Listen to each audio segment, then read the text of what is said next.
The persecution of Christians or members of any religion cannot and must not be tolerated. And Muslim militant displacement and attacks against Christians in Nigeria, that too must end, and it must end now.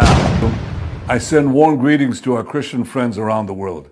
I wish you a Merry Christmas and a Happy New Year. From here, the Holy Land, Israel, the only country in the Middle East where the Christian community is thriving.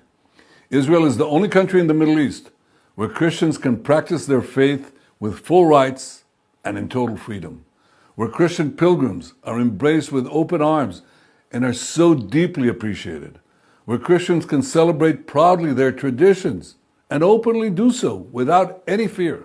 In Jerusalem, the city municipality every year officially distributes Christmas trees. It's been doing so for 2 decades.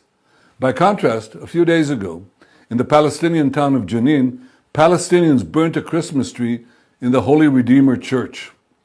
That's the difference. Israel stands up for Christians across the region, wherever they face widespread intimidation and persecution. While Israel's Christian population is growing... You've just heard a message that echoes the cries of the oppressed and the resolve of the free. At Biafra Battle Cry TV, we stand firm in amplifying voices that challenge tyranny and defend humanity. Stay vigilant, stay united, and never stop speaking truth to power. Until next time, keep the fire of freedom burning.